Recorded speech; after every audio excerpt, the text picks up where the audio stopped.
서울의 회색빛 하늘 아래 오래된 다세대 주택들이 빽빽하게 들어선 골목 어귀. 그곳은 시간이 멈춘 듯한 공간이었다. 낡은 벽돌담에는 눅눅한 이끼가 피어 있었고 좁은 골목길 사이로 스며드는 햇빛은 마치 세상의 온기를 아껴 쓰는 듯 희미했다. 박선우는 그런 골목의 가장 안쪽에 자리한 겨우 몸 하나 누일 수 있는 작은 방에서 살고 있었다. 그의 삶 또한 그 골목처럼 좁고 어둡고 고독했다. 매일 밤 선우의 저녁 식사는 늘 그렇듯 컵라면 한 그릇이었다. 김이 모락모락 피어오르는 라면을 앞에 두고도 그는 젓가락을 들지 않았다. 창밖은 이미 짙은 어둠에 잠겨 있었고 간간히 멀리서 들려오는 자동차 소리만이 고요를 깼다. 벽에 걸린 낡은 시계추가 규칙적인 소리로 똑딱 똑딱 하고 흘러갔다. 그 소리는 선우의 외로움을 더욱 깊게 만들었다. 라면에서 나는 매콤한 향기조차 그의 공허한 위를 채우지 못했다. 그는 멍하니 창밖을 응시했다. 시선은 저 멀리 불빛이 반짝이는 도시의 높은 건물들을 향해 있었다. 그곳은 마치 다른 세상처럼 아득하게 느껴졌다. 그의 눈빛에는 희망보다는 깊은 피로와 체념이 서려 있었다. 그의 인생은 언제부터인가 방향을 잃고 표류하는 작은 조각배와 같았다. 오늘도 그는 아침부터 밤까지 온갖 자비를 전전했다. 식당 설거지부터 공사장 잡부까지 몸을 움직여 돈을 버는 일이라면 무엇이든 마다하지 않았다. 하지만 아무리 애를 써도 그의 삶은 나아지지 않았다. 그는 늘 같은 자리에서 맴도는 기분이었다. 누군가는 그를 게으르다고 손가락질할지 몰랐다. 하지만 그는 누구보다 성실하게 살았다. 단지 그에게는 목표가 없었다. 더 정확히 말하면 목표를 가질 용기조차 없었다. 과거의 그림자가 그를 짓눌렀고 미래는 언제나 불확실성의 안개 속에 가려져 있었다. 그의 기억 속에는 어렴풋한 불길과 비명소리, 그리고 끔찍한 배신의 순간만이 남아있었다. 하지만 그는 그 기억들을 애써 외면하며 살았다. 다시는 그런 고통을 겪고 싶지 않았다. 그래서 그는 세상과의 접촉을 최소화하며 그림자처럼 살아왔다. 라면이 식어갈 무렵 창밖에서 작게 야옹하는 소리가 들려왔다. 선우는 무심코 고개를 돌렸다. 비가 추적추적 내리고 있었다. 밤늦게까지 이어지는 빗줄기는 차가웠고 세상의 모든 소리를 집어삼키는 듯했다. 다시 한번 애처로운 울음소리가 빗소리 사이를 뚫고 들려왔다. 선우는 한숨을 쉬었다. 이런 밤에 길거리를 헤매는 것은 불필요한 일이었다. 하지만 그는 왠지 모르게 발길이 떨어지지 않았다. 그는 마지못해 자리에서 일어나 낡은 우산을 챙겨 들었다. 이 시간에 또 무슨 일이야? 중얼거리면서도 그의 발걸음은 왠지 모르게 가벼웠다. 골목을 나와 작은 공터로 들어서자 빗물에 잔뜩 젖은 작은 고양이 한 마리가 몸을 웅크린 채 떨고 있었다. 새끼 고양이였다. 아직 태어난 지 얼마 되지 않은 듯 눈도 제대로 뜨지 못한 채 비에 젖어 비실거렸다. 선우의 심장이 쿵 하고 내려앉았다. 그의 머릿속에는 과거의 어떤 장면이 스쳐 지나가는 듯했다. 비에 젖어 홀로 버려진 듯한 자신. 그는 잠시 망설였다. 지금 당장 자기 한 몸 건사하기도 버거운데 이 작은 생명을 돌볼 여유는 없었다. 하지만 차가운 빗속에서 떨고 있는 고양이를 외면할 수는 없었다. 그는 조심스럽게 고양이를 품에 안았다.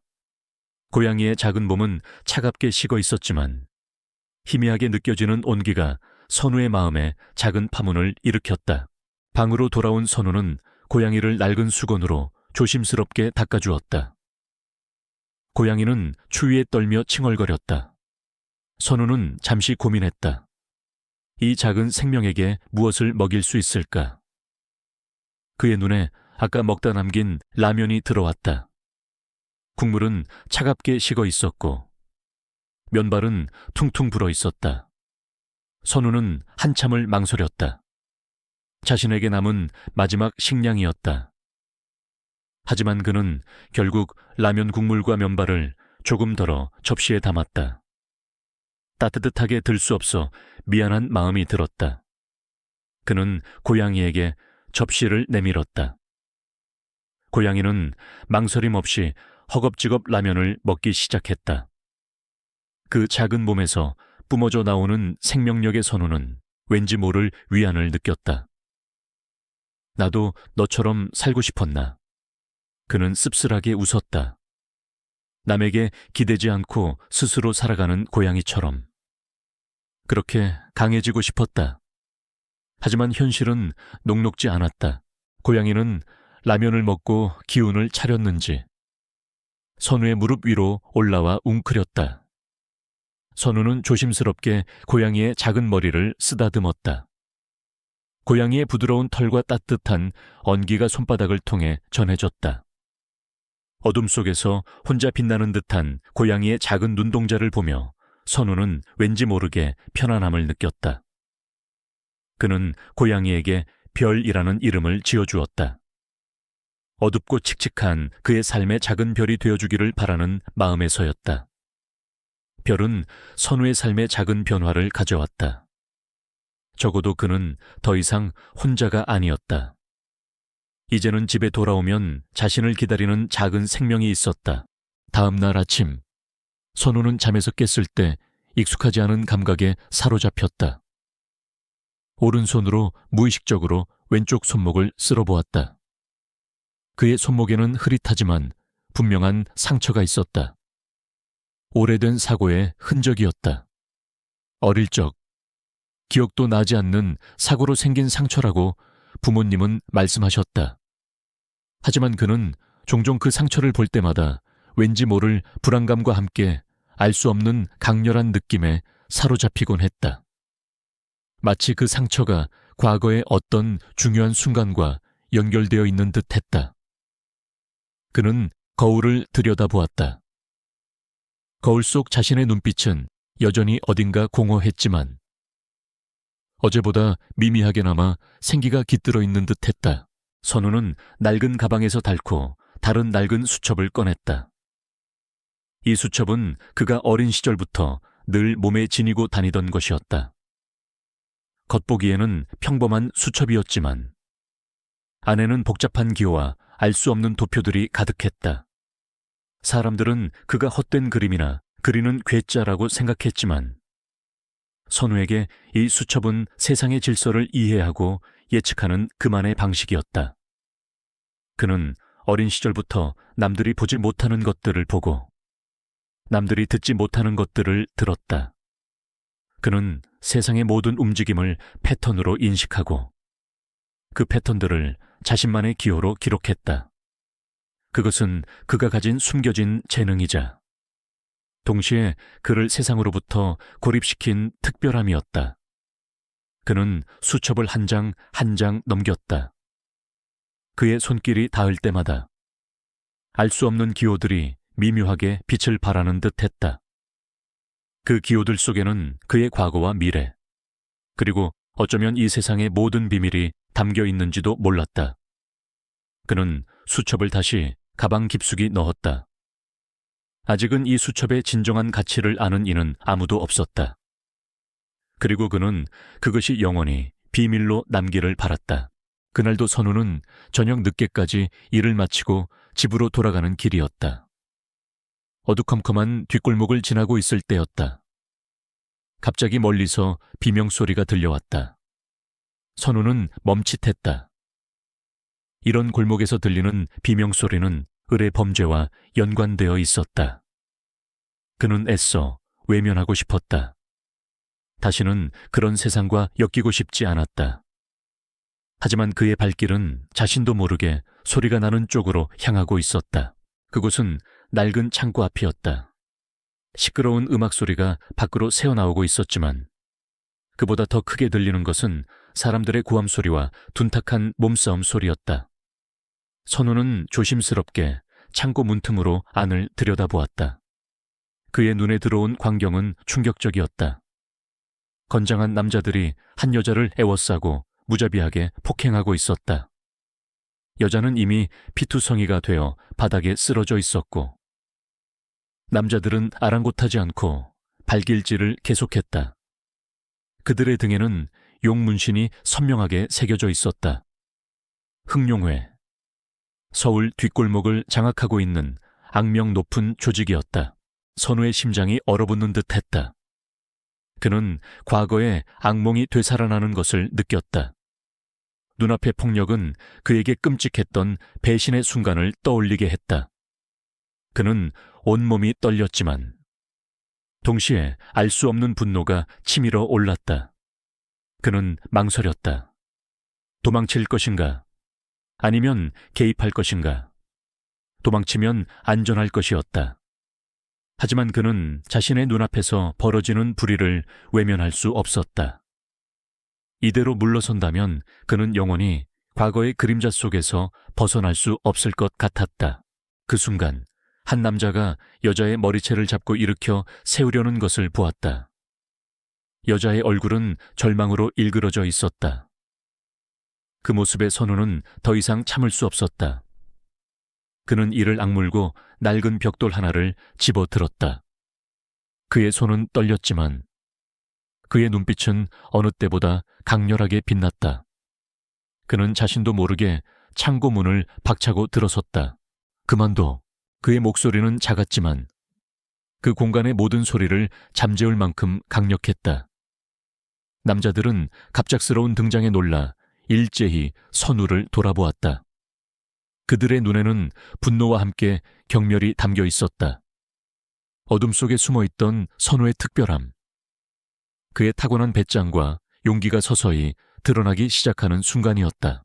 선우의 외침에 창고 안의 남자들은 일제히 움직임을 멈추고 그를 응시했다. 그들의 눈에는 불청객에 대한 노골적인 적대감과 경멸이 서려 있었다. 덩치 큰 남자 하나가 씩 웃으며 선우에게 다가왔다. 그의 팔뚝에는 흑룡회의 용문신이 꿈틀거리는 듯했다. 이봐, 꼬맹이. 여긴 네가 올 곳이 아니야. 빨리 꺼져. 목숨 건지고 싶으면. 남자의 목소리는 위협적이었지만 선우는 눈 하나 깜짝하지 않았다. 오히려 그의 시선은 바닥에 쓰러져 신음하는 여자를 향했다. 여자의 얼굴은 멍투성이었고 옷은 피로 얼룩져 있었다. 그 모습에 선우의 내면에서 잠자고 있던 분노가 다시금 꿈틀거렸다. 도망쳐야 한다. 다시는 저런 지옥에 발을 들이지 말아야 해. 이성이 속삭였지만 그의 발은 움직이지 않았다. 과거의 어떤 순간이 그의 머릿속을 스쳐 지나갔다. 비슷한 상황에서 아무것도 하지 못했던, 무력했던 자신의 모습. 이번만큼은 달라야 했다. 선우는 주먹을 꽉 쥐었다. 손에 들린 벽돌이 차갑게 느껴졌다. 그는 심호흡을 했다. 당신들이 무슨 짓을 하는지 알아. 이건 범죄야. 그의 목소리는 떨렸지만 그 속에 담긴 의지는 단단했다. 배엄죄하 웃기는군. 이 구역에선 우리가 법이야. 덩치 큰 남자가 코웃음 쳤다. 그는 한 발 더 다가와 선우의 멱살을 잡았다.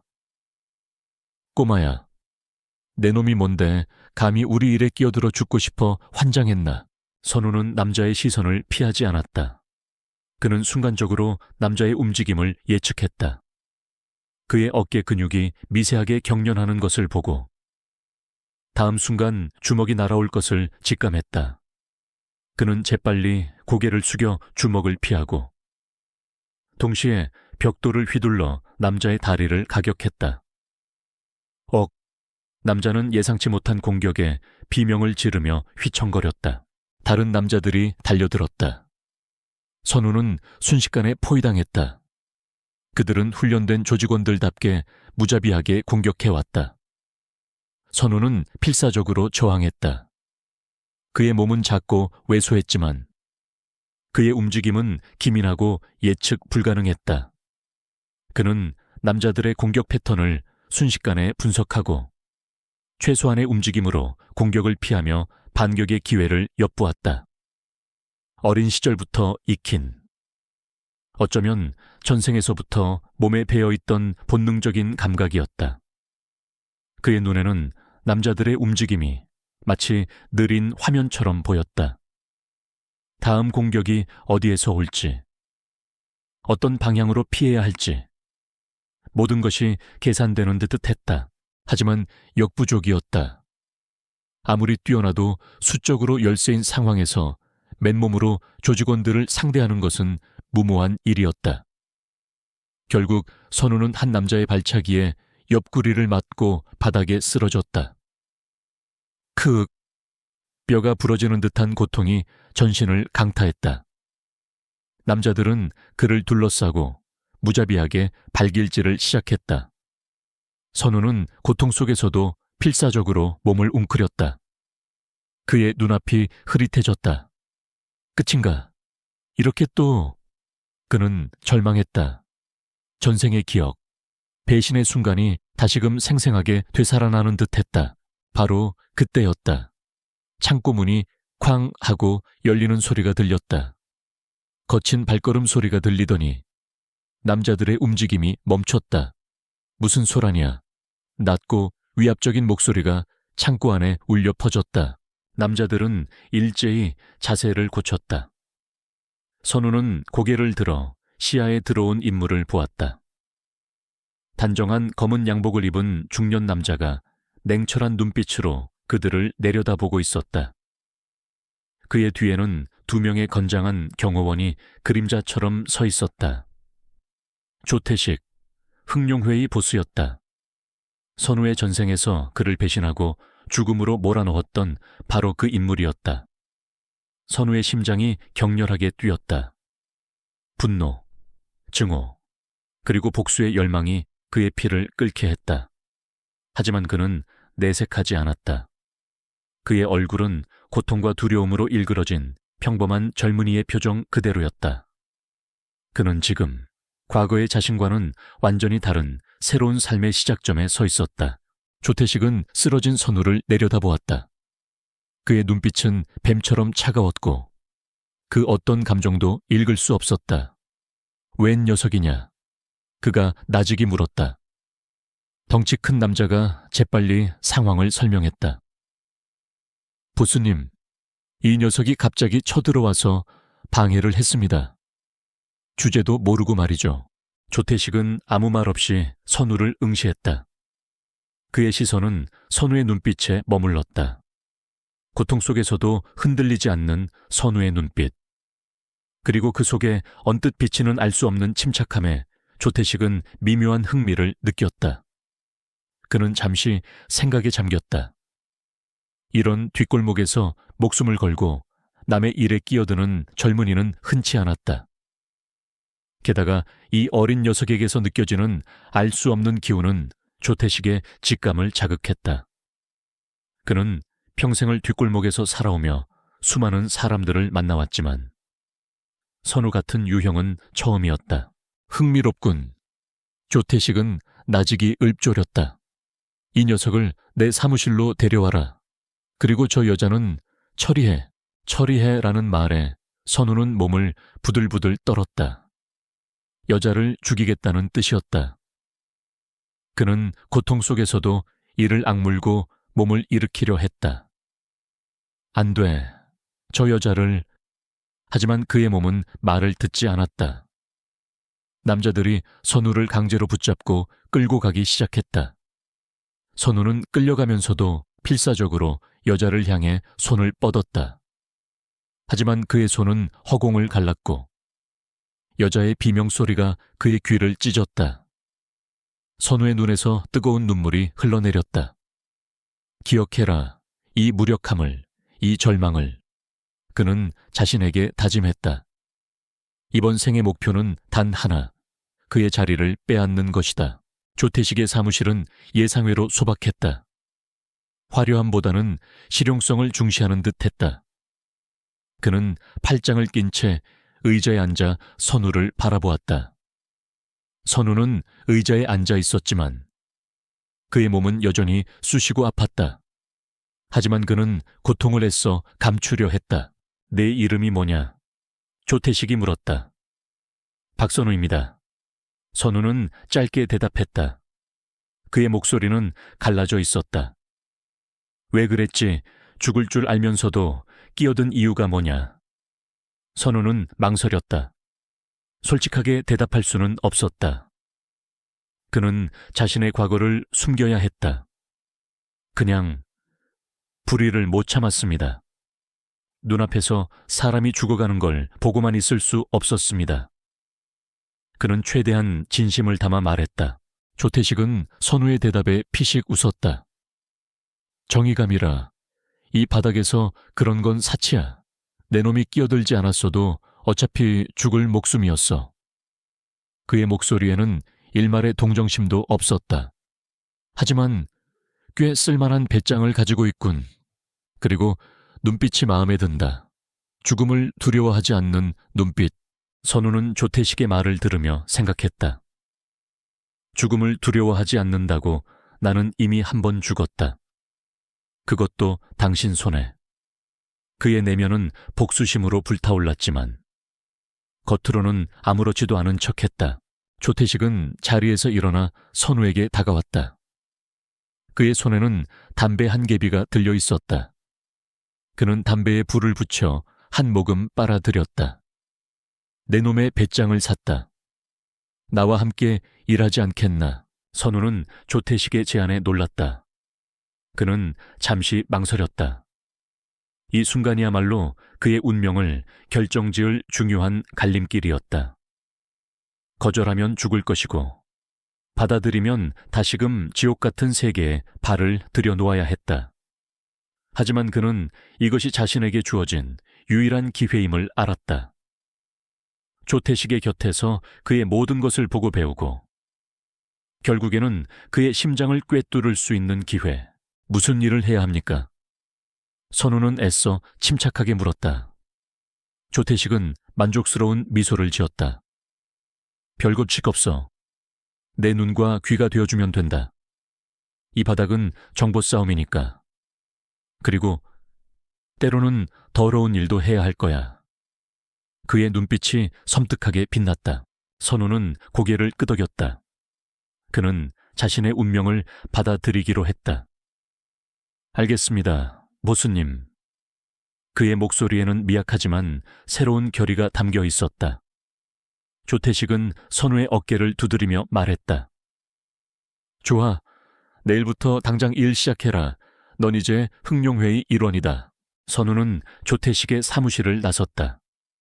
그의 몸은 여전히 아팠지만 그의 발걸음은 이전과는 달랐다. 그는 더 이상 방황하는 작은 조각배가 아니었다. 이제 그는 분명한 목표를 가진 거친 파도를 헤쳐나갈 준비가 된 배가 되었다. 그의 삶은 더 이상 이전처럼 평범할 수 없었다. 흥룡회라는 거대한 조직에 발을 들인 이상 그는 결코 뒤로 물러설 수 없었다. 이 순간부터 박선우의 새로운 삶이자 복수의 여정이 시작된 것이었다. 그는 자신에게 다짐했다. 이번 생에서는 내가 당신을 죽일 것이다. 가장 잔인하고 처절한 방식으로. 그의 눈빛은 어둠 속에서도 강렬하게 타올랐다. 흥룡회의 봉오지는 겉으로 보기에는 평범한 주점처럼 보였지만 지하 깊숙한 곳에는 거대한 지하 세계가 숨겨져 있었다. 선우는 다음 날 아침 낡은 옷 대신 단정한 검은 양복을 입고 그곳으로 향했다. 몸은 여전히 쑤셨지만 그의 표정은 이전과는 확연히 달랐다. 두려움 대신 결의가, 체념 대신 복수의 불꽃이 그의 눈에서 타올랐다. 그는 조태식의 그림자 속에서 모든 것을 배우고 결국에는 그 그림자를 집어삼킬 계획이었다. 첫날 선우에게 주어진 임무는 잡무 처리였다. 서류 정리, 심부름, 조직원들의 뒤치다꺼리, 하찮고 반복적인 일이었지만 선우는 모든 것을 놓치지 않고 관찰했다. 그는 흥룡회의 구조, 각 인물의 역할, 그리고 숨겨진 권력관계를 파악하기 위해 온 신경을 곤두세웠다. 그의 눈에 비치는 조직은 거대한 유기체와 같았다. 각 부서가 어떻게 연결되어 움직이는지, 돈은 어디로 흘러들어가고 어디에서 나가는지, 모든 정보가 그의 머릿속에 체계적으로 정리되기 시작했다. 낡은 수첩에 기록된 복잡한 기호들이 그의 두뇌 속에서 실제 데이터로 변환되는 듯 했다. 조직원들은 선우를 경계하거나 무시했다. 그들은 선우가 단지 조태식 보스의 일시적인 흥미를 끈 하찮은 존재라고 생각했다. 특히 한지훈, 조태식의 오른팔이자 조직의 실세 중 한 명은 선우를 노골적으로 경계했다. 그는 선우의 존재가 자신의 입지를 위협할 수 있다고 직감한 듯 했다. 한지훈은 눈에 띄게 선우를 무시하고 사사건건 시비를 걸었다. 선우는 그의 적대감을 감지했지만 애써 침묵으로 일관하며 때를 기다렸다. 지금은 그의 진짜 능력을 드러낼 때가 아니었다. 며칠 후 흥룡회에 비상이 걸렸다. 조직의 중요한 자금 흐름을 담당하던 간부 한 명이 돈을 가지고 잠적한 것이었다. 조태식은 경로했다. 그는 한지훈에게 간부를 찾아내라고 지시했고 한지훈은 모든 조직원들을 동원해 수색에 나섰다. 하지만 간부는 마치 연기처럼 사라진 듯 아무런 흔적도 찾을 수 없었다. 조직 내부는 혼란에 빠졌다. 잃어버린 돈의 액수도 문제였지만 조직의 기강이 흔들리는 것이 더 큰 문제였다. 선우는 조용히 상황을 관찰했다. 그는 조직원들의 대화, 조태식의 지시, 한지훈의 움직임 하나하나를 놓치지 않았다. 다른 이들이 감정적으로 흥분하여 우왕좌왕할 때 선우의 머릿속은 차갑게 돌아갔다. 그는 잠적한 간부의 성격, 평소 행실, 그리고 흥룡회 내의 관계망을 분석했다. 그의 뇌리에는 전생의 경험과 지식, 그리고 낡은 수첩에 기록된 패턴 분석 능력이 스쳐 지나갔다. 밤늦도록 수색은 계속되었지만 아무런 소득도 없었다. 조태식의 분노는 극에 달했다. 그는 한지훈을 질책하며 심한 말을 쏟아냈다. 한지훈은 얼굴이 붉어진 채 고개를 숙였다. 선우는 그 모습을 보며 생각했다. 기회다. 그는 조심스럽게 조태식에게 다가갔다. 보수님, 제가 한번 찾아봐도 되겠습니까? 선우의 목소리는 나지막했지만 그 속에는 알 수 없는 자신감이 있었다. 조태식은 눈썹을 치켜떴다. 내 놈이 뭘 안다고? 그의 목소리에는 비웃음이 섞여 있었다. 한지훈도 코웃음을 쳤다. 하찮은 놈이 감히 나서는군. 잃어버린 돈의 액수도 크고 시간도 촉박합니다. 마지막으로 저에게 기회를 주십시오. 한 번만 믿어주시면 분명히 찾아내겠습니다. 선우는 조태식의 눈을 똑바로 보며 말했다. 그의 눈빛은 간절함과 함께 결코 흔들리지 않는 확신을 담고 있었다. 조태식은 선우의 눈빛에서 알 수 없는 힘을 느꼈다. 어쩌면 그는 이 상황을 타게 할 실마리가 될지도 모른다는 직감이 들었다. 좋다. 내 놈에게 딱 3시간을 주겠다. 찾아내지 못하면 그땐 내 놈이 그 간부 대신 처리될 줄 알아라. 조태식은 싸늘하게 말했다. 그의 눈빛은 절대 실패해선 안 된다는 무언의 경고를 보내고 있었다. 선우는 고개를 숙여 감사 인사를 전하고 즉시 움직였다. 그는 간부의 평소 동선과 습관, 그리고 그의 가족관계까지 머릿속에서 재구성했다. 잠적한 간부는 도박 중독자였다.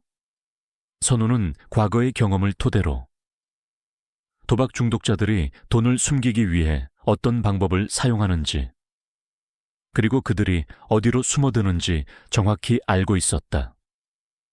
그는 단순히 발품을 파는 대신 정보를 분석하고 예측했다. 그는 조용히 조직을 빠져나와 자신이 예측한 장소로 향했다. 그곳은 서울 외곽의 낡은 도박장이었다. 겉으로는 허름해 보였지만 안으로는 수많은 사람들이 모여들어 한탕을 노리는 아수라장이었다. 선우는 도박장의 분위기를 읽고 사람들의 시선과 움직임을 따라가며 간부의 흔적을 쫓았다.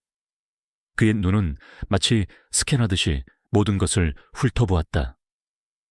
익숙한 도박장의 냄새, 사람들의 흥분된 목소리, 돈이 오가는 소리, 이 모든 것이 그에게는 하나의 거대한 데이터였다. 그리고 마침내 그는 도박장 구석에서 초라하게 웅크리고 있는 간부를 발견했다. 간부는 이미 돈을 거의 탕진한 상태였다. 얼굴은 피폐했고 눈은 절망으로 가득했다. 선우는 조용히 간부에게 다가가 어깨를 두드렸다. 간부는 화들짝 놀라며 고개를 들었다. 누르르누, 누구세요? 오랜만이군요, 부장님. 선우의 목소리에는 비웃음 대신 냉정한 침착함이 담겨 있었다. 조보스님께서 부장님을 찾으십니다. 간부는 선우를 알아보지 못했다. 그는 선우가 누구인지 알지 못했다. 하지만 선우는 그를 알고 있었다. 전생에 그와 같은 조직에 있었던 동료였고 나중에는 그에게 배신당했던 기억이 어렴풋이 남아 있었다. 선우는 간부를 붙잡아 흑룡회 봉오지로 데려왔다. 그는 정확히 2시간 50분 만에 임무를 완수했다. 봉오지에 돌아오자 조태식과 한지훈, 그리고 모든 조직원들이 초조하게 기다리고 있었다. 그들은 선우의 등장에 경악했다. 간부님을 데려왔습니다. 보스님. 선우는 간부를 조태식 앞에 끌고 가며 말했다. 조태식의 눈빛이 흔들렸다. 그는 믿을 수 없다는 표정으로 선우를 바라보았다. 그리고 잠적한 간부를 굳게 묶은 채 그의 발치에 굴러떨어진 돈뭉치를 보았다. 선우는 간부를 발견했던 곳에서 남은 돈을 회수해왔다. 이게 어떻게 된 일이냐? 조태식이 낮게 물었다. 선우는 담담하게 설명했다. 부장님의 습관과 패턴을 분석했습니다. 도박 중독자는 돈이 생기면 가장 먼저 도박장으로 향합니다. 그리고 그들이 숨어들기 가장 좋은 곳은 은밀하게 운영되는 사설 도박장입니다. 저는 그곳으로 가서 부장님을 찾아냈습니다. 조태식은 선우의 설명에 입을 다물지 못했다. 그는 선우가 단순한 잡부나 신참이 아님을 깨달았다. 선우의 눈빛은 냉철했고 그의 분석은 완벽했다. 그는 선우에게서 이전에 보지 못했던 뛰어난 재능을 발견했다. 옆에 서 있던 한지훈은 얼굴이 사색이 되었다. 그는 선우를 향해 경멸과 질투가 뒤섞인 시선을 보냈다. 그동안 자신의 능력을 과시하며 조직 내에서 확고한 위치를 차지했던 그였다. 하지만 선우의 갑작스러운 활약은 그의 자존심에 큰 상처를 주었다.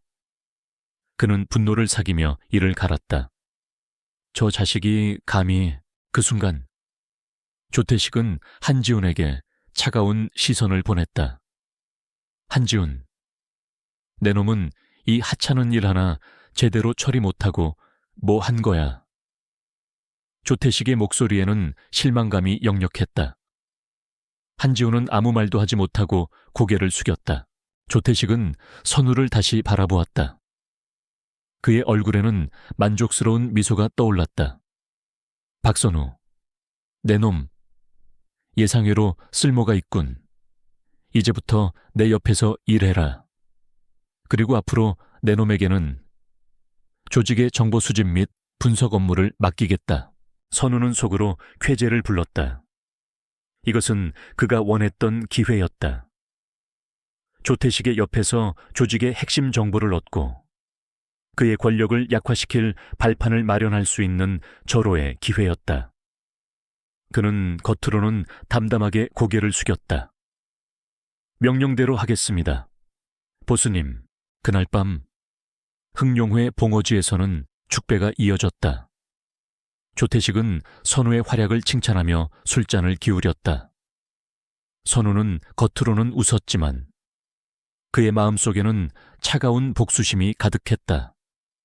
그는 잔을 들고 조태식을 바라보았다. 당신은 내가 누구인지 모를 것이다. 하지만 나는 당신의 모든 것을 알고 있다. 그리고 나는 당신의 모든 것을 빼앗을 것이다. 김민준, 조직의 말단 조직원이자 선우와 비슷한 시기에 들어온 신참이었다. 그는 조용히 선우의 활약을 지켜보고 있었다. 다른 조직원들이 선우를 시기하거나 경멸할 때도 민주는 선우의 눈빛에서 특별한 무언가를 읽었다. 그는 선우가 간부를 찾아낸 방식에 놀랐고 그의 침착함과 대담함에 감탄했다. 민주는 선우에게 조용히 다가와 말했다. 선우 형님, 정말 대단하십니다. 어떻게 그런 생각을 하셨습니까? 그의 목소리에는 순수한 존경심이 담겨 있었다. 선우는 민준의 말을 듣고 고개를 돌렸다. 민준은 선우가 처음 이 조직에 발을 들였을 때부터 그에게 소소한 도움을 주었던 유일한 사람이었다. 그는 순수하고 이 세계의 더러움에 아직 물들지 않은 듯했다. 선우는 민준에게서 어렴풋이 희미한 빛을 보았다. 어쩌면 그는 자신에게 진정한 의미에 도움이 될 수 있을지도 모른다고 생각했다. 그는 민준에게 작게 속삭였다. 누구나 다 아는 정보 속에서 남들이 보지 못하는 연결고리를 찾아내는 거지. 그의 말은 짧았지만 민준에게는 깊은 울림을 주었다. 민준은 선우의 능력에 대한 경외심을 다시 한번 느꼈다. 그는 선우를 자신의 멘토이자 따르고 싶은 형으로 여기기 시작했다. 하지만 한지우는 잠자코 있지 않았다. 그는 자신의 위상이 흔들리는 것을 용납할 수 없었다. 그는 그날 밤부터 선우의 뒷조사를 시작했다. 선우의 과거, 그의 가족 관계, 그리고 그의 숨겨진 모든 것을 파헤치려 했다. 그는 선우에게서 알 수 없는 위협을 느꼈고 그 위협을 제거하기 위해서라면 어떤 수단과 방법도 가리지 않을 것이었다. 한지훈의 음모는 이제 막 시작된 것이었다. 흥룡회라는 거대한 먹이사슬 속에서 선우와 한지훈의 보이지 않는 싸움은 이미 시작된 것이나 다름없었다. 선우가 조태식의 오른팔 역할을 하며 흥룡회 내부의 정보망을 장악하기 시작하자 조직 내에는 미묘한 긴장감이 감돌았다. 그는 조태식의 신뢰를 얻으며 점차 핵심 업무에 깊이 관여하게 되었고 그의 능력은 단순한 정보 분석을 넘어 조직의 전략 수립에까지 영향을 미치기 시작했다. 선우의 날카로운 통찰력과 냉철한 판단은 흥룡회의 세력을 더욱 공고히 하는 데 기여했지만 동시에 그의 존재는 한지훈에게는 견딜 수 없는 위협으로 다가왔다. 한지훈은 선우의 빠른 성장에 극도의 질투심을 느꼈다. 그의 눈에는 선우가 마치 자신에게 주어진 권력을 빼앗기 위해 나타난 존재처럼 보였다. 그는 선우의 과거를 끈질기게 추적했지만 선우는 그림자처럼 흔적을 남기지 않았다.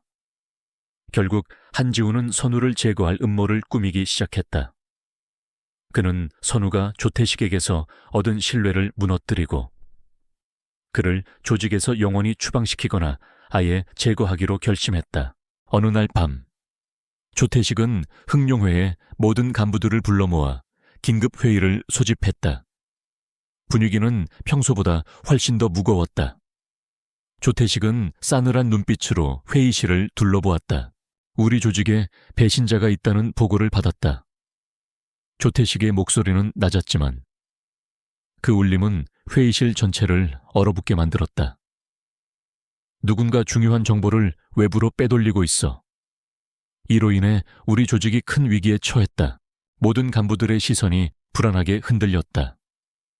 그들 중 누구도 조태식의 분노를 사고 싶지 않았다. 그때 한지훈이 앞으로 나섰다. 그의 얼굴에는 근심이 가득했지만 그의 눈빛은 묘하게 빛나고 있었다. 보수님, 제가 이 문제를 해결하겠습니다. 철저히 조사하여 배신자를 색출해내겠습니다. 조태식은 고개를 끄덕였다. 좋아. 하지만 시간이 없다. 당장 내일 밤까지 배신자를 찾아내지 못하면 그에 대한 책임은 내 놈이 져야 할 것이다. 한지훈은 고개를 숙였다. 회의는 끝나고 간부들은 각자의 임무를 수행하기 위해 흩어졌다. 선우는 회의 내내 조용히 앉아 있었다. 그는 한지훈의 표정과 조태식의 반응을 유심히 관찰했다. 그리고 직감했다. 이 모든 것이 한지훈의 계략이라는 것을. 분명 한지훈은 선우를 함정에 빠뜨리기 위해 이 정보를 조작했거나 혹은 자신이 배신자를 꾸며내고 그 죄를 선우에게 뒤집어 씌울 생각일 터였다. 그의 낡은 수첩 속 기호들이 복잡하게 얽히고 설키며 새로운 패턴을 만들어내는 듯 했다. 그날 밤 선우는 자신의 방으로 돌아왔다. 그의 방은 여전히 작고 초라했지만 이제는 별이라는 작은 고양이가 그의 곁을 지키고 있었다. 별은 선우의 무릎에 기대어 골골송을 불렀다. 선우는 별을 쓰다듬으며 생각에 잠겼다. 이건 나를 겨냥한 함정이야. 하지만 어떻게 빠져나갈 것인가? 그때였다. 문을 두드리는 소리가 들렸다. 김민준이었다. 민준은 안절부절 못하는 표정으로 선우의 방으로 들어섰다. 선우 형님, 큰일 났습니다. 한지훈 부장님이 형님을 배신자로 지목했습니다.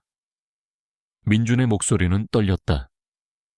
그분이 형님이 조직의 정보를 몰래 빼돌렸다고 보수님께 보고할 거라고 합니다. 내일 밤 회의에서요.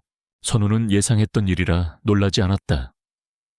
그래, 올 것이 왔군. 그는 침착하게 대답했다. 형님 어떻게 하실 겁니까? 보수님은 한번 찍히면 끝장입니다. 도망쳐야 합니다. 민주는 다급하게 말했다. 그의 눈에는 선우에 대한 깊은 걱정과 연민이 담겨 있었다. 선우는 민준의 어깨를 잡았다. 도망칠 수는 없어. 도망치는 건 내가 아니야.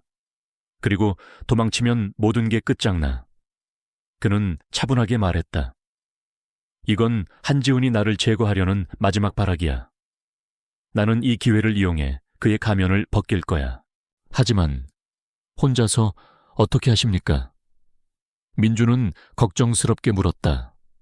혼자가 아니야. 선우는 미소를 지었다. 나는 널 믿는다. 민준아. 선우는 민준에게 자신의 계획을 설명했다. 그의 계획은 대담하고 위험했다. 한지훈의 음모를 역이용하여 그를 궁지로 몰아넣는 것이었다. 민준은 처음에는 선우의 계획에 경악했지만 선우의 확신에 찬 눈빛을 보고는 결국 그의 말을 따르기로 했다. 민준은 선우가 가진 특별한 재능과 비범함을 누구보다 잘 알고 있었다. 그는 선우가 가진 잠재력을 믿었다. 다음 날 밤, 흥룡회 본거지의 가장 깊숙한 곳, 조태식의 개인 집무실에서 긴급 회의가 소집되었다. 그곳은 흥룡회의 심장부이자 수많은 피가 뿌려졌던 상징적인 공간이었다. 묵직한 마호가니 책상 위에는 서류 뭉치와 함께 묵직한 잿더리가 놓여 있었고 창문 밖으로는 도시의 야경이 내려다 보였다. 그곳은 한때 조태식이 그의 전임자를 제거했던 장소이기도 했다. 조태식은 이 모든 상황을 시험 삼아 지켜보고 있었다. 조태식은 심각한 표정으로 의자에 앉아 있었고 그의 옆에는 한지훈이 잔뜩 굳은 얼굴로 서 있었다. 선우는 그들 앞에 홀로 서 있었다. 회의실 안에는 조태식의 직계 간부 몇 명만이 참석했다. 공기는 마치 얼음처럼 차갑고 무거웠다. 자, 한지훈, 보고해라. 조태식이 무표정한 얼굴로 말했다. 한지훈은 선우를 쏘아보며 비릿하게 웃었다. 보수님, 배신자는 바로 박선우 이놈입니다. 그의 목소리에는 승리감과 확신이 가득했다. 이놈이 조직에 비밀 자료를 빼돌려 외부 세력에게 넘기려 했습니다. 제가 증거를 확보했습니다. 한지훈은 테이블 위에 몇 장의 서류를 던졌다. 그것은 흥룡회의 기밀문서 4번과 함께 선우가 외부인과 접촉하는 것처럼 조작된 사진들이었다. 모든 증거는 선우를 향하고 있었다. 그는 치밀하게 함정을 파놓은 것이었다. 이게 어떻게 된 일이냐? 박선우. 조태식의 목소리에는 차가운 분노가 실려 있었다. 그의 눈빛은 선우를 꿰뚫어 볼 듯 날카로웠다. 선우는 침착하게 한지훈을 바라보았다. 한지훈 부장님, 당신은 모든 것을 조작했습니다. 이 모든 것은 저를 모함하기 위한 계략입니다. 이번 뻔한 놈 증거가 이렇게 명백한데도 발뺌하는 것이냐? 한지훈은 격분한 척 소리쳤다. 조태식은 팔짱을 끼고 둘을 지켜보았다. 그의 표정에는 미세한 변화도 없었다. 그는 선우가 어떻게 이 위기에서 벗어날지 궁금해하는 듯했다. 증거요, 선우는 비웃듯이 말했다. 그 증거가 얼마나 허술한지 제가 직접 보여드리겠습니다. 선우는 한지훈이 내놓은 서류들을 하나하나 짚어가며 모순점을 지적했다. 그는 문서의 날짜 위조, 사진의 조작된 부분, 그리고 한지훈이 언급한 외부 세력과의 연결고리가 얼마나 비논리적인지를 조목조목 반박했다. 그의 논리는 날카로웠고 그의 설명은 정확했다. 모든 간부들은 선우의 분석에 귀를 기울였다. 그들의 표정에는 처음의 의심 대신 혼란이 깃들기 시작했다. 하지만 한지훈은 쉽게 물러서지 않았다. 말도 안 되는 소리, 내 놈이 교묘하게 빠져나가려는 수작이다. 그는 분노에 가득 찬 얼굴로 소리쳤다. 아니요, 부장님, 선우는 차분하게 말했다. 오히려 제가 부장님의 진짜 계략을 보여드리겠습니다. 선우는 자신의 품에서 작은 녹음기를 꺼냈다. 그리고 재생 버튼을 눌렀다. 녹음기에서는 한지훈의 목소리가 흘러나왔다. 그는 누군가와 통화하며 선우를 모함할 계획을 세우고 거짓 증거를 조작하는 내용이 담겨 있었다. 모든 간부들의 얼굴이 경악으로 물들었다. 조태식의 눈빛도 미세하게 흔들렸다. 이것은 민준의 도움이 있었다. 민준은 선우의 지시를 받아 한지훈의 움직임을 감시했고 결정적인 순간에 몰래 녹음을 성공시킨 것이었다. 그는 비록 멀리서 지켜보고 있었지만 그의 심장은 선우를 걱정하며 격렬하게 뛰고 있었다. 선우는 민준의 도움 덕분에 이 절체절명의 위기에서 벗어날 수 있는 발판을 마련한 것이었다. 이 녹음 파일은 부장님께서 제게 보스를 배신하라고 회유하는 내용도 담고 있습니다. 그리고 제가 거절하자 이렇게 저를 모함하려 한 것이죠. 선우는 차가운 목소리로 말했다. 그의 눈빛은 흔들림 없이 한지훈을 향했다. 이것이야말로 진짜 배신자의 증거입니다, 보스님. 한지훈의 얼굴은 핏기 하나 없이 새하얗게 질렸다. 그는 더 이상 아무 말도 할 수 없었다. 그의 치밀했던 음모는 선우의 한 수에 완전히 무너져 내린 것이었다. 조태식은 녹음 파일을 듣고 깊은 침묵에 빠졌다. 그는 천천히 한지훈을 돌아보았다. 조태식의 눈빛은 마치 얼음처럼 차가웠고 그 속에는 분노와 함께 배신감, 그리고 경멸이 뒤섞여 있었다. 시간이 멈춘 듯한 침묵 속에서 조태식은 마침내 입을 열었다. 그의 목소리는 나직했지만 그 속에는 무시무시한 살기가 담겨 있었다. 한지훈, 내 놈이 감히 나를 속이려 들어 한지우는 무릎을 꿇고 애원하기 시작했다. 보스님 아닙니다. 저놈의 거짓말입니다. 저를 믿어주십시오. 그의 목소리는 절규에 가까웠다. 선우는 싸늘하게 웃었다. 이제 시작이야. 그의 눈은 조태식과 한지훈, 그리고 모든 간부들의 표정을 읽고 있었다. 그들은 모두 조태식의 분노를 두려워하고 있었다. 이 순간은 선우에게 단순한 위기 탈출이 아니었다. 그것은 그의 존재감을 각인시키고 흥룡회 내부의 권력 구도를 뒤흔들 절호의 기회였다. 선우의 손목에 있는 희미한 상처가 더욱 선명하게 드러나는 듯했다. 그것은 그의 과거를 상기시켰고 동시에 그의 현재와 미래를 연결하는 굳건한 의지를 보여주는 표식처럼 보였다. 조태식의 개인 집무실에는 싸늘한 침묵이 흘렀다. 녹음기에서 흘러나온 한지훈의 목소리는 너무나 명확했고 그의 배신과 음모는 명백하게 드러났다. 조태식의 눈빛은 한지훈을 향해 번개처럼 날아갔다. 그의 얼굴에는 감히 자신을 속이려 든 부하에 대한 깊은 분노와 함께 알 수 없는 실망감이 교차하고 있었다. 집무실 안에 있던 모든 간부들은 숨을 죽이고 있었다. 그들은 조태식의 분노가 얼마나 무서운지 잘 알고 있었기에 감히 끼어들 엄두도 내지 못했다. 한지훈은 무릎을 꿇고 벌벌 떨었다. 그의 얼굴은 땀과 눈물로 범벅이 되어 있었다. 보스님, 제발 한 번만 용서해 주십시오. 제가 미쳤었습니다. 제가 박선우 이놈에게 질투가 나서 한순간 눈이 멀었습니다. 그의 목소리는 애처로웠지만 이미 때는 늦었다. 선우는 한지훈을 싸늘하게 내려다보았다.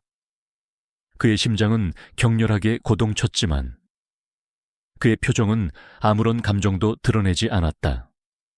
저게 내 놈의 마지막 발악이다. 그는 속으로 되뇌었다. 이제껏 감춰왔던 그의 복수심이 차가운 이성으로 빛나고 있었다.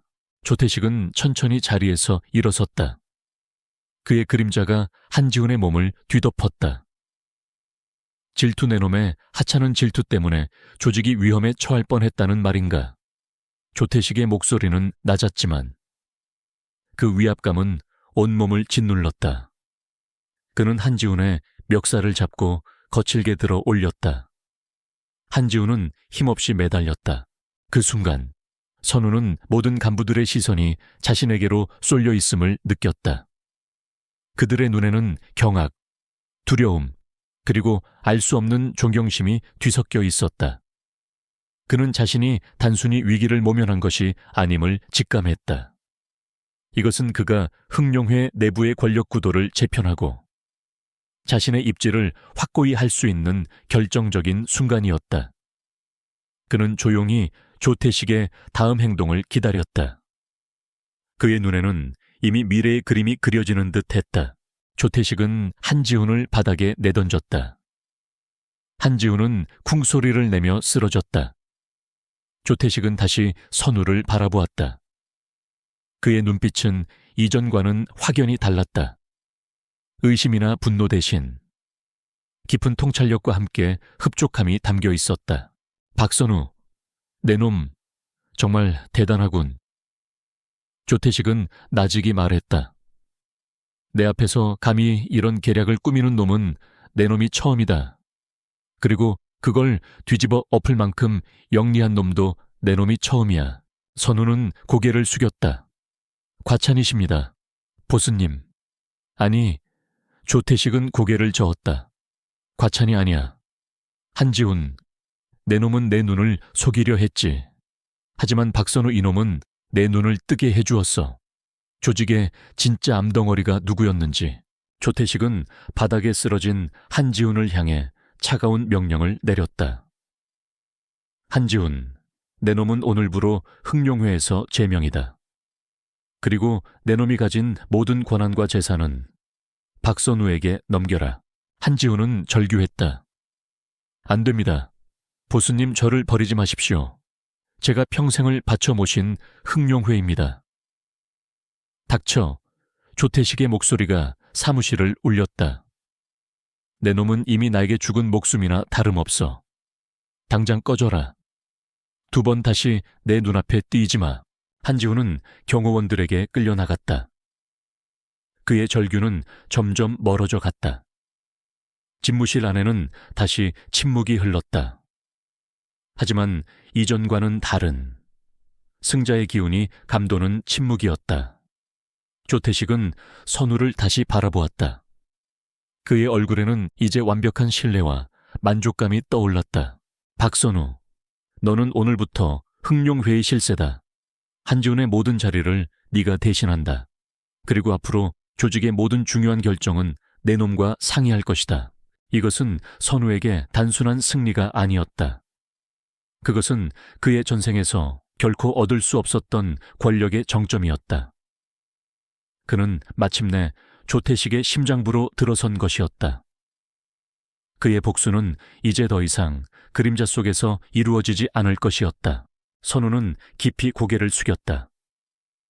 보수님의 은혜에 감사드립니다. 흥룡회를 위해 제 모든 것을 바치겠습니다. 그의 목소리는 겸손했지만 그의 눈빛은 야망으로 불타오르고 있었다. 집무실을 나서는 선우의 발걸음은 가벼웠다. 복도에서 김민준이 초조하게 기다리고 있었다. 민준은 선우의 얼굴을 보자마자 달려왔다. 선우 형님, 괜찮으십니까? 어떻게 되셨습니까? 그의 얼굴에는 걱정이 역력했다. 선우는 민준의 어깨를 두드리며 미소를 지었다. 걱정 마, 내가 이겼어. 민준은 선우의 말에 안도의 한숨을 내쉬었다. 그의 눈에는 기쁨과 함께 깊은 존경심이 담겨 있었다. 역시 형님은 대단하십니다. 제가 형님을 믿길 잘했습니다. 네 덕분이야, 민준아. 선우는 진심으로 말했다. 네가 아니었다면 쉽지 않았을 거야. 민준은 선우의 칭찬에 얼굴이 붉어졌다. 그는 선우를 진심으로 따르고 싶었다. 이제 선우는 그의 영웅이었다. 그날 밤 흥룡회 내부에는 새로운 권력의 서열이 자리 잡았다. 박선우는 이제 조태식 다음가는 2인자의 자리에 올랐다. 그는 조태식의 절대적인 신임을 얻었고 조직원들은 그를 두려워하면서도 존경하기 시작했다. 그들은 선우의 능력과 담대함에 혀를 내둘렀다. 한때 하찮은 잡부로 여겨졌던 그가 단숨에 조직의 실세로 떠오른 것은 전례 없는 일이었다. 선우는 자신의 방으로 돌아와 조용히 낡은 수첩을 꺼냈다. 그는 새로운 기호들을 수첩에 빼곡히 기록했다. 그의 계획은 이제 다음 단계로 접어들었다. 조태식의 모든 것을 장악하고 그의 심장을 꿰뚫는 것, 그리고 흥룡회를 자신이 원하는 방향으로 변화시키는 것. 그는 창밖의 밤하늘을 올려다보았다. 도시의 불빛은 여전히 반짝였고 그 속에서 그의 복수심은 더욱 선명하게 타올랐다. 그의 손목에 있는 희미한 상처가 어둠 속에서 빛나는 듯했다. 그것은 그의 과거를 상기시키면서도 동시에 그의 현재와 미래를 연결하는 굳건한 의지를 보여주는 표식처럼 보였다. 선우는 이제 더 이상 외로운 그림자가 아니었다. 그는 흥룡회라는 거대한 어둠 속에서 가장 밝게 빛나는 별이 되어가고 있었다. 그리고 그 별은 언젠가 어둠의 모든 것을 집어삼킬 것이었다. 선우가 흥룡회의 실세로 자리 잡은 후 조직의 분위기는 크게 달라졌다. 한지훈이 제거되고 선우가 그 자리를 차지하면서 조태식의 절대적인 신뢰를 등에 업은 선우는 거침없이 자신의 영향력을 확대해 나갔다. 그는 조직 내부의 비효율적인 관행들을 개선하고 불필요한 폭력을 줄였다. 물론 흥룡회의 본질이 범죄 조직이라는 사실은 변함없었지만 선우는 자신만의 방식으로 조직을 정리해 나갔다. 그는 조태식의 눈과 귀가 되어 모든 정보를 취합하고 분석했으며 이는 조태식이 세력을 확장하고 경쟁 조직을 흡수하는 데 결정적인 역할을 했다. 선우의 날카로운 전략과 냉철한 판단은 흥룡회를 서울 암흑가의 최강자로 만들었다. 그는 조태식의 가장 강력한 무기가 되었고, 조태식은 선우에게 전폭적인 지지를 보냈다. 이제 어느 누구도 선우의 말에 토를 달 수 없었다. 그의 지시는 곧 조태식의 지시나 다름없었다. 선우는 자신의 권력을 이용해 은밀하게 전생의 복수를 준비했다. 그는 조태식의 모든 약점과 비밀을 파고들었다. 조태식의 숨겨진 비자금, 불법적인 사업의 실체, 그리고 과거에 그가 저질렀던 잔혹한 범죄들까지.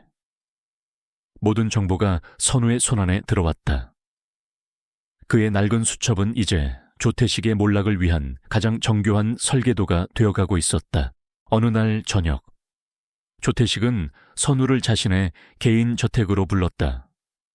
저택은 화려했지만 어딘가 음침한 기운이 감돌았다. 조태식은 술잔을 들고 선우를 맞이했다. 그의 얼굴에는 만족감과 함께 알 수 없는 피로가 섞여 있었다. 선우야, 내 덕분에 흥룡회가 이만큼 성장할 수 있었다. 이제 아무도 우리를 넘볼 수 없어. 조태식은 흡족하게 말했다. 내 놈은 내 최고의 오른팔이야. 네가 원하는 건 뭐든 말해라. 내가 들어주겠다. 선우는 조태식의 말을 들으며 씁쓸하게 웃었다. 내가 원하는 건 당신의 모든 것이다. 당신이 가진 권력, 돈, 그리고 당신의 목숨까지. 하지만 그는 내색하지 않았다. 보스님께서 저를 믿어주신 것만으로도 영광입니다. 선우는 겸손하게 말했다. 하지만 한 가지 간청이 있습니다. 말해봐라. 조태식은 술잔을 내려놓고 선우를 바라보았다. 이 바닥의 비바람은 너무나 잔혹합니다. 불필요한 희생이 너무 많습니다. 조직의 안정을 위해, 그리고 더 큰 그림을 위해 이제는 싸움보다는 사업에 집중해야 할 때라고 생각합니다.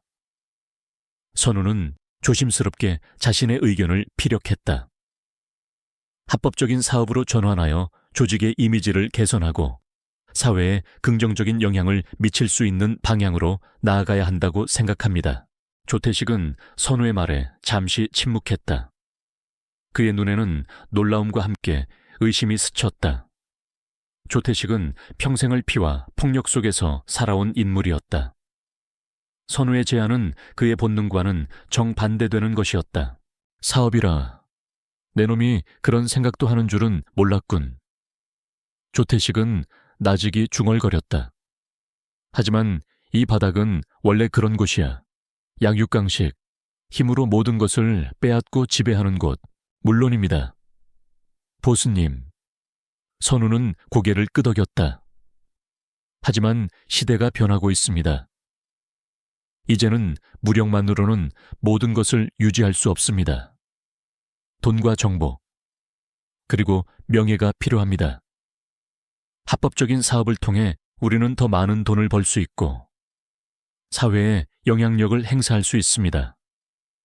그렇게 된다면 우리 흥룡회는 단순한 폭력 조직이 아닌 거대한 기업으로 성장할 수 있습니다. 선우의 논리는 치밀했고 그의 비전은 조태식의 마음을 흔들었다. 조태식은 평생을 싸움과 암투 속에서 살아왔지만 늘 자신의 한계를 느끼고 있었다. 선우의 제안은 그에게 새로운 가능성을 열어주는 듯했다. 좋다. 내 놈을 믿어보겠다. 조태식은 마침내 결정을 내렸다. 앞으로 흥룡회의 합법적인 사업은 네가 전담하여 추진하도록 해라. 모든 지원을 아끼지 않겠다. 선우의 입가에 희미한 미소가 번졌다. 그는 조태식의 모든 권력을 손에 넣을 수 있는 마지막 열쇠를 쥔 것이었다. 이 순간부터 흥룡회의 모든 핵심 자산과 사업은 선우의 통제 아래 놓이게 되었다. 이 소식은 흥룡회 내부뿐만 아니라 서울의 암흑가 전체에 큰 파장을 일으켰다. 한때 흥룡회를 비웃던 다른 조직들은 선우의 전략적인 움직임에 경악했다. 그는 흥룡회를 거대한 부동산 투자 회사, 엔터테인먼트 사업, 그리고 물류 기업으로 변모시켰다. 겉으로는 합법적인 사업이었지만 그 모든 것은 흥룡회의 자금으로 운영되었고 수익은 다시 조직으로 흘러들어갔다. 김민주는 선우의 가장 충실한 그림자이자 오른팔이 되었다. 그는 선우의 지시를 누구보다 성실하고 정확하게 수행했다. 그는 선우가 가진 비범한 능력과 비전을 이해하고 따랐으며 선우 또한 민준을 깊이 신뢰했다. 민준은 선우의 유일한 속마음을 털어놓을 수 있는 사람이었다. 선우는 민준에게 자신의 과거와 전생의 복수심에 대해 어렴풋이 이야기했다. 민준은 처음에는 충격을 받았지만 이내 선우의 아픔과 고통을 이해하며 그를 더욱 지지하게 되었다. 어느 비오는 날 밤, 선우는 민준과 함께 흥룡회 본거지의 비밀스러운 배서 술잔을 기울였다. 반은 조용했고 재즈 음악이 잔잔하게 흘러나왔다. 민준아, 우리가 여기까지 오느라 참 많은 일을 겪었지. 선우가 술잔을 들고 말했다. 그의 눈빛은 아련하게 과거를 회상하는 듯했다. 그렇습니다, 형님. 처음에는 형님을 이해하지 못하는 사람들도 많았습니다. 하지만 이제 모두 형님을 존경합니다. 민준이 진심으로 말했다. 존경이라 그보다는 두려움에 가깝겠지. 선우는 씁쓸하게 웃었다. 하지만 이제 목표가 거의 눈앞에 있어. 민준은 선우의 말을 듣고 침묵했다. 그는 선우의 최종 목표가 조태식의 자리를 빼앗는 것을 넘어 조태식의 생명을 거두는 것이라는 사실을 어렴풋이 짐작하고 있었다. 그는 선우의 복수심이 얼마나 깊은지 알고 있었기에 감히 그에게 다른 말을 할 수 없었다. 민준아, 너는 내가 걸어온 길을 모두 지켜봤어. 선우가 말했다. 때로는 잔인했고 때로는 냉정했지. 하지만 이 모든 것이 내게는 살기 위한 몸부림이었어. 형님의 마음을 이해합니다. 민준은 조용히 대답했다. 형님은 잘못된 길을 바로잡으려 하시는 겁니다. 그래, 바로잡는 것. 그게 내 목표야. 선우는 술잔을 단숨에 비웠다. 이 세상에 불필요한 폭력과 불의가 사라지게 하는 것, 그리고 나 같은 고통을 겪는 사람이 없게 하는 것. 그 순간 선우의 눈빛이 더욱 깊어졌다. 그는 더 이상 복수심에만 사로잡힌 존재가 아니었다. 그의 마음속에는 자신이 바꾸고자 하는 세상에 대한 희미한 비전이 자리 잡기 시작했다. 그는 이제 진정한 보스가 될 준비를 하고 있었다. 단순히 권력을 쟁취하는 것을 넘어 그 권력을 어떻게 사용할 것인지에 대한 고민이 그의 내면에서 시작된 것이었다. 그에게는 전생의 뼈아픈 경험이 있었고 그것은 그를 더욱 단단하고 현명하게 만들었다. 선우가 흥룡회의 합법적인 사업체를 장악하고 조태식의 모든 자금 흐름을 통제하게 되면서 조태식의 권력은 서서히 선우에게로 넘어오고 있었다. 조태식은 여전히 흥룡회의 보스였지만 실질적인 조직 운영은 선우의 손에서 이루어지고 있었다. 선우는 조태식의 지시를 따르는 척하면서도 교묘하게 자신의 계획을 실행해 나갔다. 그의 목표는 이제 눈앞이었다. 복수를 완성하고 진정한 의미의 새로운 삶을 시작하는 것. 어느 날 선우는 조태식에게 마지막 보고를 올렸다. 그것은 흥룡회의 모든 합법 및 불법 사업체의 재정 보고서였다. 보고서의 내용은 조태식이 상상했던 것 이상으로 성공적이었다. 흥룡회는 이제 단순한 범죄 조직을 넘어 거대한 자산을 가진 기업으로 성장해 있었다. 보스님, 이제 흥룡회는 더 이상 과거의 그 조직이 아닙니다. 대한민국에서 가장 강력한 영향력을 가진 집단으로 성장했습니다. 선우는 담담하게 말했다.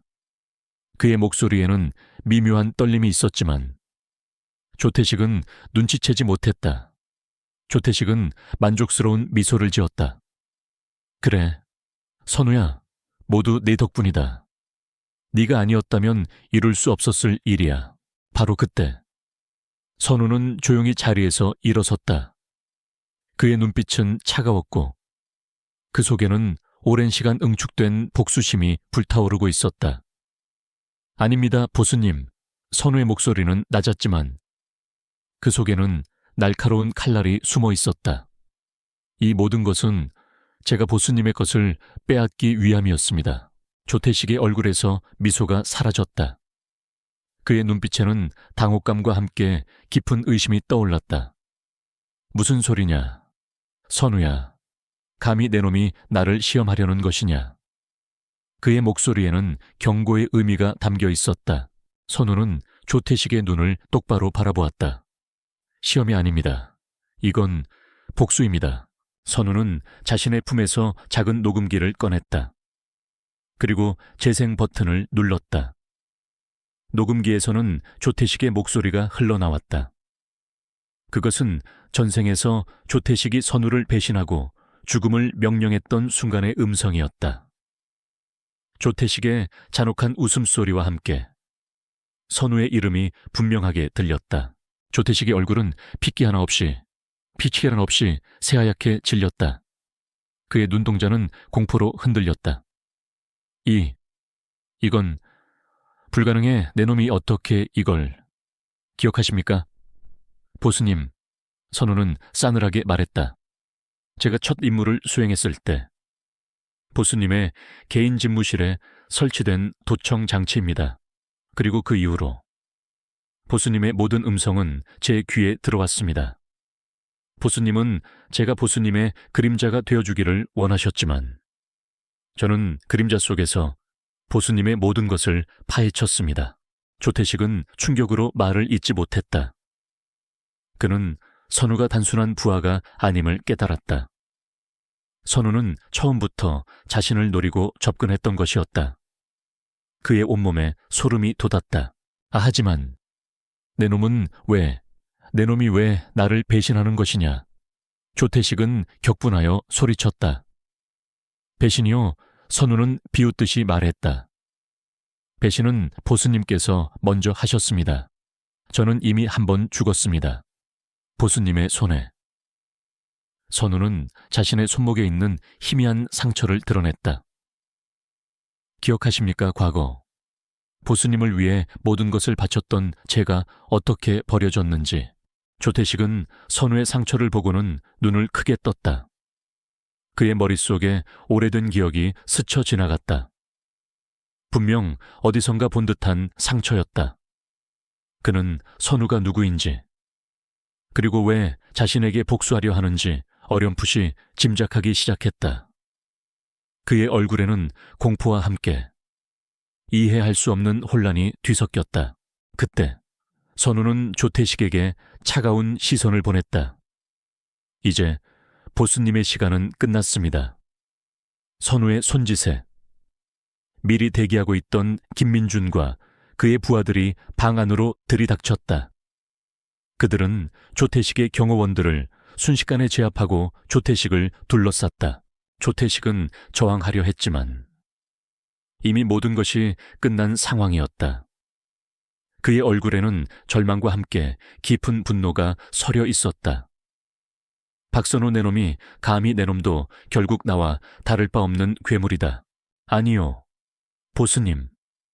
선우는 고개를 저었다. 저는 보수님과는 다릅니다.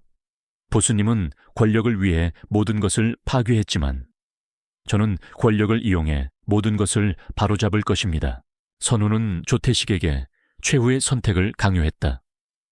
모든 권력과 재산을 자신에게 넘기고 조용히 사라지거나 아니면 죽음을 택하거나. 조태식은 분노에 가득 찬 눈으로 선우를 노려보았다. 그는 치욕스러웠지만 이미 선택의 여지가 없음을 알았다. 그의 모든 핵심 측근들은 이미 선우의 손아귀에 있었고 흑룡회의 모든 자산은 선우의 통제 아래 놓여 있었다. 결국 조태식은 무릎을 꿇었다. 그의 얼굴은 패배감과 함께 깊은 절망으로 일그러졌다. 내 놈이 이겼다. 그의 목소리는 힘없이 흩어졌다. 선우는 조퇴식을 일으켜 세웠다. 보수님은 이제 더 이상 보스가 아닙니다. 이제부터 흥룡회는 제가 이끌 것입니다. 그의 목소리에는 승자의 냉정함이 담겨 있었다. 그날 밤 서울 암흑가에 지각 변동이 일어났다. 흥룡회의 보스가 조용히 바뀌었다는 소문이 삽시간에 퍼져나갔다. 조태식은 모든 권력을 선우에게 넘기고 은퇴를 선언했으며 그의 모든 자산은 선우의 통제 아래 놓였다. 세상은 조태식이 나이가 들어 물러났다고 생각했지만 암흑계에서는 선우가 조태식을 깔끔하게 제거했다는 소문이 파다했다. 조태식은 살아남았지만 그의 삶은 더 이상 이전과 같지 않았다. 그는 이제 과거의 그림자 속에서 살아가야 할 처지가 되었다. 선우는 흥룡회의 새로운 보스가 되었다. 그는 조직의 이름을 새벽구로 바꾸었다. 더 이상 폭력과 불법에 찌든 이미지를 원치 않았다. 그는 자신이 가진 힘과 지식을 이용해 새로운 질서를 구축하고자 했다. 선우는 김민준과 단둘이 남았다. 민준은 선우의 옆에서 그가 이 모든 것을 이뤄내는 과정을 지켜보았다. 그의 눈에는 놀라움과 함께 선우에 대한 깊은 경외심이 담겨 있었다. 형님, 정말 해내셨습니다. 민준의 목소리는 떨렸다. 보스님을 정말로, 그래, 민준아, 해냈어. 선우는 창밖의 어둠을 응시했다. 그의 얼굴에는 희미한 미소가 떠올랐다. 그것은 승자의 미소이자 오랜 숙제를 끝낸 자의 홀가분함이었다. 이제부터 시작이야. 진짜 시작. 그는 민준의 어깨를 잡았다. 하지만 이 모든 것이 혼자서는 불가능했을 거야. 너의 도움이 없었다면 나는 이 자리까지 오지 못했을 것이다. 민준은 감격하여 고개를 숙였다. 형님께 평생 충성하겠습니다. 선우의 눈빛은 어둠 속에서도 강렬하게 빛났다. 그는 과거의 그림자를 완전히 벗어던지고 이제 새로운 미래를 향해 나아가려 하고 있었다. 그의 손목에 있는 상처는 이제 더 이상 아픈 기억의 흔적이 아니라 그가 이 모든 것을 이뤄낸 과정의 상징처럼 보였다. 새로운 보스의 탄생과 함께 서울 암흑계도 새로운 시대의 새벽이 밝아오고 있었다. 하지만 이 모든 것의 진정한 의미를 아는 이는 오직 선우와 민준, 단 두 사람뿐이었다. 선우가 흥룡회의 새로운 보스가 된 지 5년이 흘렀다. 그는 조직의 이름을 완전히 지우고 합법적인 기업 새벽 홀딩스로 탈바꿈시켰다. 더 이상 피냄새 나는 뒷골목의 조직이 아니었다. 새벽 홀딩스는 부동산, 금융, 엔터테인먼트, 그리고 첨단 기술 투자에 이르기까지 다양한 분야에서 눈부신 성장을 이루며 대한민국 경제에 막대한 영향력을 행사하는 거대 기업이 되었다. 선우는 이제 대외적으로는 젊고 유능한 사업가로 알려져 있었고 그의 과거를 아는 이는 극소수에 불과했다. 선우는 자신의 과거와 조태식에게서 빼앗은 권력을 이용하여 불필요한 폭력과 부정을 뿌리 뽑았다. 그는 과거 흥룡회가 저지른 악행의 피해자들을 찾아내 은밀히 도왔고 그들의 삶을 회복시키는데 아낌없이 지원했다. 그의 손길이 닿는 곳마다 새로운 희망의 씨앗이 뿌려졌다. 어느 맑은 가을날 선우는 서울 도심에 새로 지어진 새벽 복지 재단의 개관식에 참석했다. 그곳은 그가 조태식에게서 빼앗은 불법 자금의 일부로 설립된 어린 시절 그와 같은 고통을 겪었던 아이들을 돕기 위한 보육원이었다. 건물은 밝고 깨끗했으며 아이들의 웃음소리가 끊이지 않았다. 선우는 연단에 올라 마이크를 잡았다. 그의 얼굴에는 온화한 미소가 떠올라 있었다. 이곳 새벽의 집은 모든 아이들이 꿈을 꾸고 그 꿈을 이룰 수 있도록 돕기 위해 설립되었습니다. 저 또한 어린 시절 따뜻한 보살핌의 손길이 절실했던 때가 있었습니다. 그때의 저처럼 외롭고 힘든 시간을 보내는 아이들이 더 이상 없기를 바랍니다. 그의 목소리는 담담했지만 그 속에는 진심이 담겨 있었다. 아이들은 선우를 우러러보았고 참석한 관계자들은 감동의 박수를 보냈다. 그들 중 누구도 이 자리에 서 있는 젊은 사업가가 한때 암흑가를 지배했던 조직의 보스였다는 사실을 알지 못했다. 개관식이 끝난 후 선우는 보육권 한편에 마련된 작은 정원을 거닐었다. 그의 옆에는 김민준이 그림자처럼 서 있었다. 민준은 이제 새벽홀딩스의 총괄 전무이사로서 선우의 가장 든든한 조력자였다. 그의 얼굴에는 과거의 불안감 대신 자신감과 책임감이 엿보였다. 형님, 정말 멋진 일입니다.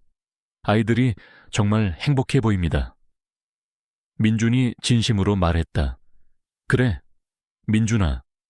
선우는 정원 구석에 피어있는 작은 들꽃을 바라보았다. 이 아이들에게는 나처럼 어둠 속에서 방황하는 삶을 살게 하고 싶지 않아. 빛 속에서 자신의 길을 찾을 수 있도록 돕는 것이 나의 마지막 목표다. 민준은 선우의 말에 고개를 끄덕였다. 그는 선우가 복수심을 넘어 진정한 의미의 변화를 추구하고 있음을 누구보다 잘 알고 있었다. 선우의 손목에 있는 희미한 상처는 여전히 남아 있었다. 하지만 그 상처는 더 이상 과거의 아픔을 상징하지 않았다. 그것은 선우가 겪었던 고통과 시련, 그리고 그 모든 것을 이겨내고 새로운 삶을 창조해낸 굳건한 의지의 표식처럼 보였다. 그때 저 멀리서 한 아이가 선우에게 달려왔다. 아저씨, 고맙습니다. 아이는 선우에게 작은 손으로 그린 그림을 내밀었다. 그림 속에는 밝은 햇살 아래 활짝 웃고 있는 아이들의 모습과 그들을 지켜보고 있는 커다란 나무 한 그루가 그려져 있었다. 선우는 그림을 받아들고 환하게 웃었다. 그의 얼굴에는 세상의 모든 짐을 내려놓은 듯한 평온함이 깃들어 있었다. 선우는 아이의 머리를 쓰다듬으며 말했다. 앞으로도 씩씩하게 자라서 이 세상에 내 빛을 비춰주렴. 아이는 고개를 끄덕이고 다시 친구들에게로 달려갔다. 선우는 아이의 뒷모습을 한참 동안 바라보았다. 석양이 지고 있었다. 하늘은 붉게 물들었고 도시의 빌딩들은 하나둘 불을 밝혔다. 선우는 민준과 함께 보육권의 넓은 창밖으로 펼쳐진 도시의 야경을 바라보았다. 그의 눈빛은 더 이상 과거의 그림자에 갇히지 않았다. 그는 이제 자신의 손으로 만들어낸 새로운 세상의 주인으로서 앞으로 나아갈 준비가 되어 있었다. 그는 조용히 민준에게 말했다. 이 모든 것이 단지 시작에 불과해. 그의 목소리에는 미래에 대한 기대감과 함께 여전히 끝나지 않은 이야기에 대한 암시가 담겨 있었다. 어쩌면 그는 이 세상에 더욱 많은 새벽을 가져올지도 몰랐다. 과거의 어둠을 걷어내고 새로운 희망의 빛을 밝히는 존재로서 말이다. 그의 삶은 이제 진정한 영웅의 서사로 나아가고 있었다. 여러분, 이야기가 어떠셨나요? 여러분의 소중한 좋아요와 구독은 제가 더 흥미진진한 이야기를 만들어내는데 큰 힘이 됩니다. 지금 바로 채널을 구독하고 다음 이야기가 궁금하다면 알림 설정까지 잊지 마세요. 여러분의 댓글 하나하나가 저에게는 큰 격려가 됩니다. 다음 이야기도 기대해 주세요.